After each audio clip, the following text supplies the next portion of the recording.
Bom dia a todos, amados irmãos e irmãs. Neste sábado é dia que a Igreja nos convida a voltar o olhar e o coração para a Virgem Maria. Queremos pedir que ela prepare o nosso coração para acolher essa palavra que é semeada em nós e que nos ajude a dar frutos, nos eduque na acolhida da palavra de Deus e nos ajude a frutificar em obras concretas de uma vida realmente renovada e restaurada pela graça de Deus.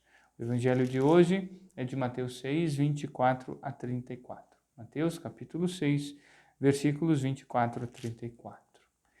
Em nome do Pai, do Filho e do Espírito Santo. Amém.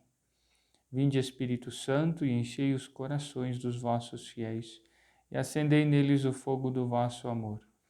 Enviai o vosso Espírito, e tudo será criado, e renovareis a face da terra. Oremos. Ó Deus, que instruístes os corações dos vossos fiéis com a luz do Espírito Santo, fazei que apreciemos retamente todas as coisas segundo o mesmo Espírito e gozemos sempre de sua consolação por Cristo, Senhor nosso. Amém. O Senhor esteja convosco, Ele está no meio de nós. Proclamação do Evangelho de Jesus Cristo segundo Mateus. Glória a vós, Senhor. Naquele tempo disse Jesus aos seus discípulos: Ninguém pode servir a dois senhores, pois ou odiará um e amará o outro, ou será fiel a um e desprezará o outro. Vós não podeis servir a Deus e ao dinheiro. Por isso eu vos digo, não vos preocupeis com a vossa vida, com o que havereis de comer ou beber, nem com o vosso corpo, com o que havereis de vestir. Afinal, a vida não vale mais do que o alimento, e o corpo mais do que a roupa?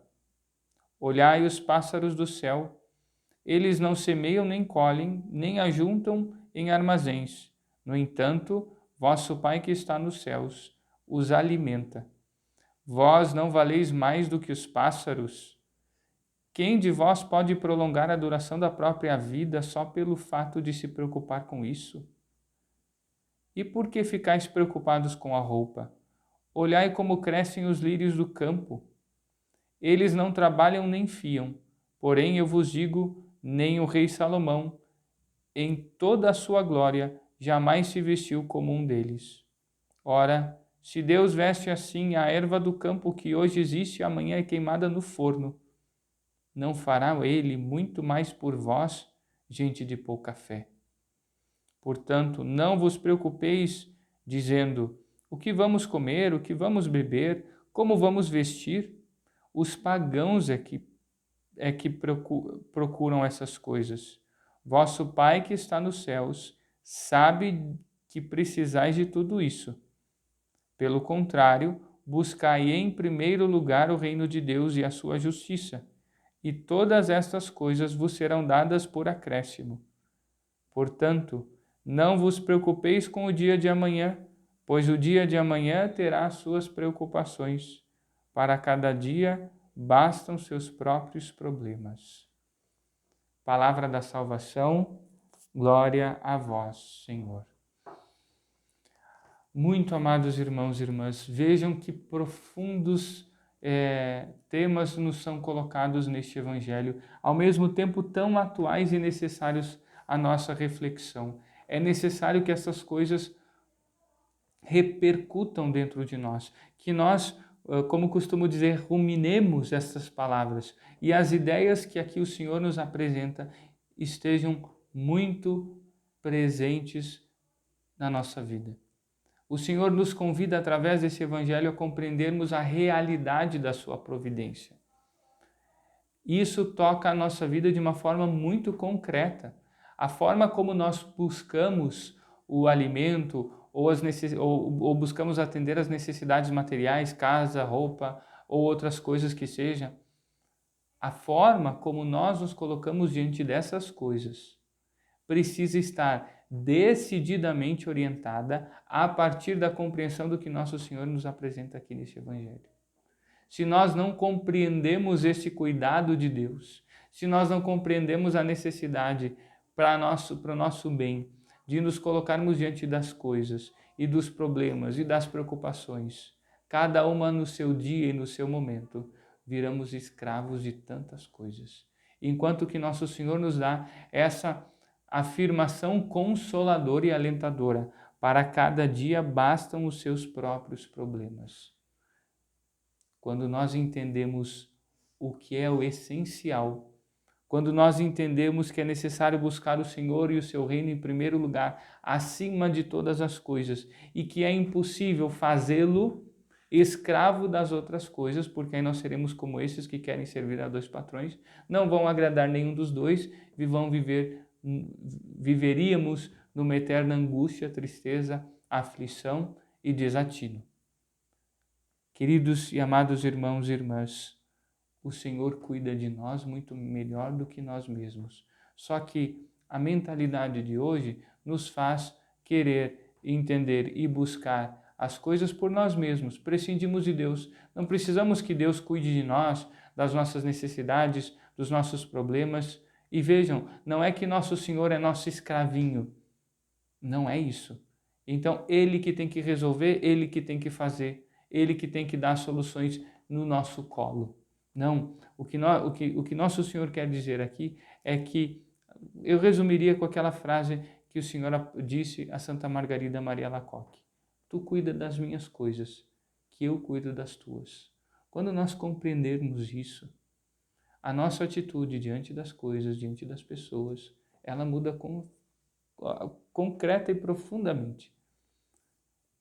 Quando nós compreendemos a profundidade do cuidado de Deus para conosco, realmente as coisas mudam. Então, peçamos a Deus que nos dê essa graça de não colocarmos a nossa preocupação nas coisas passageiras, porque precisamos sim de alimento, mas não precisa ser o mais caro. Precisamos de roupa, sim, mas não precisa ser a mais cara. Precisamos de um teto para nos abrigar, sim, mas não precisa ser a mais cara, né? A moradia. E as outras coisas, muito melhor seria se nós aprendêssemos a não precisar delas.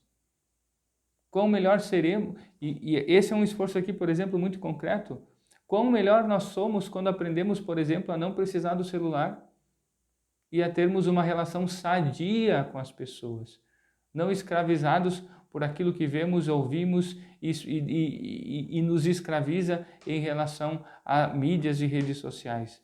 Tem a sua serventia? Claro que tem, né? Mas o problema é quando nós somos escravos. E vejam que essa liberdade que precisamos ter diante de nós, diante das coisas, ela orienta profundamente a nossa vida e o nosso projeto de vida como um todo. Quando a gente compreende isso, por exemplo, uma família revê séria e profundamente a sua abertura à vida. Quantas vezes as pessoas, para decidirem se vão ter um filho ou não, vejam, colocam a decisão na calculadora. A decisão está condicionada ao resultado da calculadora. Quanto de dinheiro a gente precisa para ter um filho? E a pergunta é outra. Quanto de amor a gente precisa para ter um filho? Quanto de abertura ao dom e à graça de Deus as famílias precisam para ter um filho? Quanto de compreensão da verdade sobre a família se precisa para essa abertura toda? Quanto da compreensão de que um filho é sempre uma bênção de Deus e de que pode ser um santo no mundo e no céu depois, se precisa para estar aberto e para nisso, vejam, nisso optar por fazer de Deus e do seu reino o primeiro lugar, optar por servir a Deus e não as ideologias de morte, de contracepção, pela compreensão de que os outros valem quanto podem produzir no seu trabalho monetariamente. Vejam que diferença radical e profunda se dá quando nós compreendemos essas ideias tão claras e tão importantes do Evangelho. Deixemos que a nossa preocupação seja aquela de amarmos o Senhor. Se gastarmos a nossa vida nisso, não teremos perdido nada. Não teremos perdido nada. Não nos faltará nada de essencial e não teremos perdido nada. Para cada dia bastam os seus problemas. Louvado seja nosso Senhor Jesus Cristo. Para sempre seja louvado. Queremos recordar-lhes agora aqui nos nossos avisos que estamos terminando este tempo tão bonito e de tão grande graça na paróquia, que são as primeiras comunhões. Hoje nós concluímos, então, as últimas turmas com 2 celebrações, né? Uma aqui na Matriz, com algumas turmas, e outra, então, na Piratini, ambas às 3 horas da tarde. E a partir de então, todas essas crianças, essas turmas da primeira Eucaristia que concluíram um ciclo, precisam encaminhar a inscrição para a Crisma. Então, eu convido os pais a fazerem a inscrição para a Crisma, certo? Para que essa inscrição seja feita, vocês precisam entrar em contato conosco na Secretaria da Paróquia, pelo nosso telefone, 87. Então, 3286-1187, até o dia 3 de julho, certo? Então, até lá, todos vocês precisam entrar em contato conosco, para que a criança... Não há uma passagem automática da primeira Eucaristia para a Crisma. É necessária essa conversa, né? Onde também vou ter a alegria de poder conhecê-los um pouco melhor, conversar um pouco mais com vocês, ajudá-los também se puder, vai ser uma alegria, certo? Então, fica aqui o convite hoje, de modo especial, então convido a toda a nossa comunidade a rezarmos o que pudermos, uma dezena do terço, o terço da misericórdia, às 3 horas da tarde, todos juntos, o que pudermos, rezarmos e oferecermos, pedindo pelos frutos dessa primeira Eucaristia na vida das crianças e de seus pais e de seus familiares. E também, então, convido a inscrição para a Crisma das crianças que estão concluindo essa etapa com a primeira Eucaristia. Estamos organizando e preparando o nosso tríduo em honra a São Pedro. Esperamos em breve conseguir já apresentar para vocês as missas. Vamos ter, então, as missas do tríduo. Vamos procurar encontrar padres que possam contribuir conosco com a sua reflexão na quinta, na sexta e no sábado. E aí depois a festa no domingo, dia 4, às 10h30, a missa festiva, certo? Queremos agora, então, rezar pelos nossos irmãos e irmãs que completam mais um ano de vida, bem como também por aqueles que completam mais um ano de vida matrimonial. Colocamos todos nas mãos da Virgem Maria, que possa ser a grande mestra do amor, a grande mestra do sentido da vida, com a sua intercessão e com a sua materna proteção. Ave Maria, cheia de graça, o Senhor é convosco. Bendita sois vós entre as mulheres, e bendito é o fruto do vosso ventre, Jesus. Santa Maria, Mãe de Deus, rogai por nós, pecadores, agora e na hora de nossa morte. Amém. Rezemos ao glorioso São José, confiando também aos seus cuidados providentes às necessidades de todos os nossos irmãos, sobretudo daqueles que mais têm sofrido. Glorioso São José, que fostes exaltado pelo Eterno Pai, obedecido pelo Verbo encarnado, favorecido pelo Espírito Santo e amado pela Virgem Maria. Louvo e bendigo a Trindade Santíssima, pelos privilégios e méritos com que vos enriqueceu. Sois poderosíssimo, e jamais se ouviu dizer que alguém tenha recorrido a vós e fosse por vós desamparado. Sois o consolador dos aflitos, o amparo dos míseros e o advogado dos pecadores. Acolhei, pois, com bondade paternal a quem vos invoca com filial confiança, e alcançai-me as graças que vos peço. Eu vos escolho por meu especial protetor. Sede, depois de Jesus e Maria, minha consolação nesta terra, meu refúgio nas desgraças, meu guia nas incertezas, meu conforto nas tribulações, meu Pai solícito em todas as necessidades. Obtende-me finalmente como coroa dos vossos favores, uma boa e santa morte, na graça de nosso Senhor. Amém. O Senhor esteja convosco, Ele está no meio de nós. Abençoe-vos Deus Todo-Poderoso, vossas famílias, vossos lares, vossas atividades, vossos trabalhos. Pela intercessão da Santíssima Virgem Maria, de São José, seu esposo, e de São Pedro, nosso padroeiro, o Pai, o Filho e o Espírito Santo. Amém. Tenham todos um abençoado final de semana e um santo domingo. Fiquem com Deus.